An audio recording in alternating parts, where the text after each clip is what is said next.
Isa pong karangalan really for me na makasama siya, makakentuhan siya here on Ken TV, the forever star for all seasons, Miss Vilma Santos Recto! Thank you very much, Ken.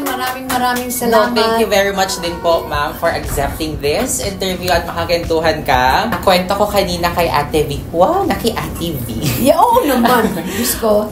One of his like super diehard Velmanian was my professor in college, and then we had a project po na i-remake yung movie ninyo ni Luis na In My Life. Yes, tama. At nakauno po kami doon because of that project.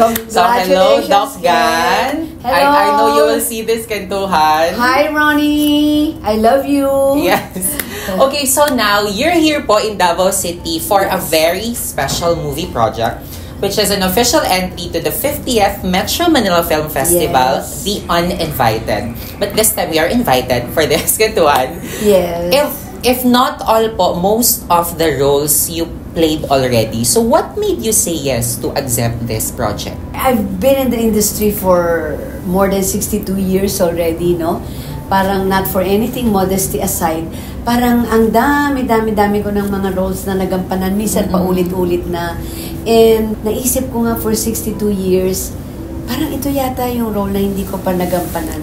Yung ganito, marami na akong mother roles. Pero ito is, the attack of the mother is something different. Kaya parang yun ang nagbigay sa akin ng challenge na tanggapin itong Uninvited. Parang, kasi ngayon, sa edad ko, sa dami na ng pelikulang nagawa ko, sa panahon ngayon, kailangan, hindi na lang ako basta sabihin lang na gumawa ng pelikula. Kailangan yung something you really can be proud of, and at the same time, what you think will challenge you as an actor. At ito yung Uninvited. So how involved are you naman po in the production process? Kasi na-mention po ninyo kanina din sa press con na may mga inputs also from you, how you can like improve the storyline. Yeah, same thing with Agaton and same thing with other cast. Meron kami kasi isang eksena na sa tingin namin, syempre, nasa character na kami. Pag merong mga eksena doon, may mga lines kami, parang sa tingin namin, nakakapagbigay kami ng suggestion kay Direk. Not only sa dialogue, but even the scene. And the good thing with Direk Dan Villegas, he's very open. Pag kami sinuggest kami, tinatanggap niya na alam niyang makakabuti. So it's more of yung parang collaboration.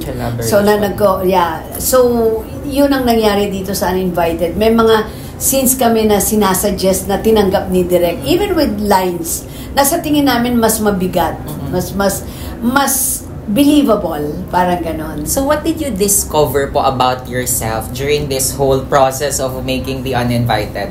I was challenged when I was doing it because this is my first time doing a movie with Direk Dan. So since this is the first time, meron siyang mga pinagagawa sa akin na miski sa akin parang bago. So yun lang, challenging na yun eh. Para bang, ano pa kayang pwede kong i-offer? At through his motivation as a director, parang, teka, bago to bago tong gusto niya, di ba? So pag nagagawa ko, it's a fulfillment as an actor, parang, oh my God, may nagawa akong iba rito yun. And I think makikita niyo yun sa Uninvited. Based on the trailer po, very, if I got it right, very dark, very bold ang theme ng movie. Yes. Not the usual na, siguro, the story na is more on love story, on mother's love. But this time, may mga elements siya ng suspense, thrill. So, is it one of the factors that really made you proud and excited of this project? You know, if it's a dark movie, pero hindi ko pa rin sasabihin na it's really a very dark movie. May love kasi dito gusto ko kasi when you watch it, hindi nyo sasabihin na bakit ganyan, bakit naman ng hindi ako spoiler, bakit naman parang ginawa niya yon. Hindi gusto ko pag pinanood nyo, sasabihin nyo na pag nangyari yan, I will do the same. Yun ang gusto kong maramdaman ng mga viewers na pag pinanood, kung ganyan pala yan, ako ganyan din ang gagawin ko. Yun ang gusto kong maramdaman ng mga manonood ng Uninvited. Hindi dahil it's a dark movie or hindi naman, because it's still the love yung pa rin ng magdo-dominate ng uninvited. Hindi ito yung talagang thriller, hindi eh. May mararamdaman pa rin kayong pagmamahal dito. And in fairness really to Ate V, she's very consistent also in like pushing or advance or promoting an advocacy sa mga movies niya. Because this time, na-mention din po kanina sa press con, may parang element siya of injustice na yung isang nanay, gusto niyang ipaglaban, gusto niyang yung love, yung manaig. That's true. It's nangyayari sa lipunan natin yun kuminsan na pag may mga pangyayari na bakit hindi marisolba to. And doon sa mga nagiging biktima, ang sakit. Para bang bakit hindi nyo ito magawa ng paraan? You know, whether we like it or not, may mga nangyayari pa rin ng mga injustice sa mga nangyayari sa kapaligiran natin, you know, and abused. It's part ng ating society. Pero there are some people who will not take this sitting down. You know, and I think, spoiler na ako eh. And I think si Eva Candelaria, yun ang isang, yung mga ganitong sitwasyon ay hindi niya binitawan. So mananaig at mananaig yung mother's love. And inspired, it's a mother's love that will really like brighten up every situation. Yes, Ken. You know, I think now I'm a mom. Now I'm talking as Vilma Santos. Now that I'm a mother, as Vilma Santos, I will tell you this. Gawin nyo na lahat ang gusto nyong gawin sa akin, kahit masakit or anumang sakit man. Pagdarasal ko, bigay na lang sa akin, wag lang ang mga anak ko. Wag nyo sasaktan ang mga anak ko or any sickness, wag na mga anak ko, sa akin na lang. So a mother who will do everything and anything for her children. And as Vilma Santos, I will do anything and everything for my children. You know, ako na, wag ang mga anak ko. Yes. Ito naman po, as an actor, ano yung nagiging contribution sa inyo as an actor? Yes. Na may mga nakakatrabaho po kayo, mga new breed of actors. Ay, naku, yan. Siguro sa tinagal-tagal ko na po sa industriya. Isang malaking bagay sa akin kasi open ako dyan. Hindi ka po pwedeng mag-stagnate na akala mo porke nanalo ka na ng best actress, parang you're the best. Yes. Of course not. Sa tinagal-tagal mo na, you're only as good as your last film. Maring magaling ka dito, nanalo kang best, sa susunod hindi naman. You know? So, ang akin dito, kung ano yung mabibigay mong bago or part of this is learning, honing. Even 62 years na in this industry ako, 62 years na ako in this industry, I still feel challenged na I'm still looking for something na working with mga new breed of stars. Iba yun eh. Iba yung dating mo. Parang, oh wow, iba na naman to.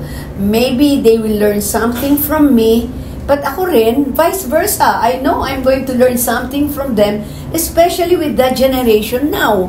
Kasi iba na ngayon eh. Kayo na yan, millennials. Kayo yan eh. Mga Gen Z. So kung meron tayong pwede nating emerge na yung sa akin ng old school plus sa mga bago nyong attack, my God, I think it will come out to be a good one. Diba? Yung parang ganun. Diba? Na pang generation din ngayon. You're back in Davao City. How does it feel na ganun pa din kainit yung pag-accept, pagtanggap ng mga Davaoeños sa inyo? You know, I love Davao. Maraming salamat Davaoeños. If I'm not mistaken, the last time I was here po, nangampanya pa ako kay Ralph. But I'm proud to say na ang dami ko pong Vilmanians dito. Yes. Kanina I've made mention, yung mga die-hard fans ko talaga na nakasama ko ng nag-mature, karamihan they're from Davao, na binanggit ko sila Willie, sila Rene, Ronnie, your Professor Ronnie Gan, and a lot of them nanggaling sa Jensen, dito mismo sa Davao. Kaya the very warm welcome na binigay po sa amin from all of you, maraming salamat po, dahil ramdam na ramdam po namin. Looking forward ako na makabalik uli dito po sa Davao. Kanina po sa press conference, very brave kayo and proud that your movie is R16. But to be honest, may fear ba on your end na baka maging isang challenge yung rating ninyo na maka-affect siya dun sa mga manunood? Yes, it's going to be kind of challenging for us because sa rating na R16, ay hindi basta-basta because it's Christmas Day. And I'm sure if you notice, may mga pelikula kaya ginagawa pambata because it's Christmas. Mga parental guidance, PG. Pero sometimes, masarap din magkaroon ng challenge sa sarili mo. May mga i-offer na pambata, pero we are going to offer you something different also. Usually yan, may mga horror din. Kumikita talaga mga horror, di ba? We're, the golden anniversary of Metro Manila Film Festival will be offering you 10 movies, different genres. May horror, comedy for children, may action, may love story. Ours is thriller. Ours is, you will be thrilled, pero you will feel it from the heart. So, challenging, but I do believe when you watch it, you're gonna like it. Yes, yeah. It's something na matitrill yung puso nyo. Oo, and take it from me, guys. I can really see and feel the passion sa mga mata ni Ate V. Yeah, thank you, Ken. Every time na mag-story siya about the movie, although very limited lang, para hindi masyadong spoiler. So now po, let's invite them to watch your movies. Of course, we will watch all the 10 entries, but of course, unahin natin ang uninvited. So, Ken, first of all, thank you very much for your time. Iniimbitahan ko Davaoeños. Please, showing po ang uninvited December 25. Anyway, Metro Manila Film Festival po ito. 10 pelikula. Baka gusto nyo nang unahin yung uninvited. I'm inviting you December 25. I promise you we're going to offer you something that will thrill you. Basta gusto namin ma-thrill kayo at you will enjoy, but you will feel the love. Yun po ang pinaka-importante. Please do watch Uninvited. We are inviting you. Opening po December 25. So please do watch. At sa inyo pong lahat, Davaoeños, maraming salamat po. The biggest event of the year, we are all invited, and we are all invited to Game Crash. This movie, Uninvited, starring the one and only, thank you, Miss Vilma Santos Recto. And again, if I may, with due respect, kasama po dito si Aga Mulak, kasama si Nadine Lustre, very good actors, kasama Mylene Dizon, Ketchup, ang gagaling po ng mga artista namin. Tears of Cruz the Third, Lot De Leon, Noni Buencamino, Cholo, Ketchup, Cholo Barreto, si Ron Angeles, Gio Alvarez. Kasi ang dami, grabe. Star-studded. Directed by Dan Villegas. Yes, and produced by Mentor Productions, at ganon din po ng Project 8, and distributed by Warner Brothers. Wow. Please do watch Uninvited. So you'll know talaga na this is like pang international level of quality of movie. Sa trailer pa lang, nakaka-excite na, nakaka-proud ng maging Pinoy. Much more the whole experience, because this is an uncut version of their movie. Grabe! Uncut. Hindi kami pumayag putulin. Uncut version. So you're going to watch the film holistically. Yes. Uncut. Yes. So for sure, after watching the movie, paglabas nyo po ng mga sinihan, you will feel proud to be a Filipino and will be encouraged pa talaga to watch and support more Pinoy movies. You mentioned about Nadine. Sorry, I have to ask this. Yes. There are talks or mga fans nagsasabing Nadine is really one of the best actresses who can portray isa sa mga roles on T-Bird at Ako. So, you think really she has what it takes? Yes, because she's not only good as a person, she's very good as a person. I enjoyed our work, but she is also a very good actor. You're going to see a different Aga Mulak here, and you're going to see a different Nadine Lustre in this film. Everybody delivered well. So, pero challenging yung mga roles na ginawa ng dalawang to. Nadine, yung T-Bird at Ako, kayang-kaya niyang gawin yun. My God. I think si Nadine ang masuturing natin na isa sa pinaka-best actress sa henerasyon ngayon. Yes. And palagay ko with her awards, pagpapatunay yun that she's considered now as best actress of her generation. Yes. And of course, if you think you've seen it all from Ate V, well, you have to watch Uninvited because marami pa siyang maipapakita sa inyo. May papakita akong bago. Maraming salamat po. Thank you, Ken. God bless you. See you again. Yes po, yes Yung po. marang ko. Yes. So thank you so much guys for watching Uninvited December 25, an official entry to the Metro Manila Film Festival. Kita-kits po sa mga sinihan on December 25. Yes, please. The Babuenos, thank you. Love you. Mwah.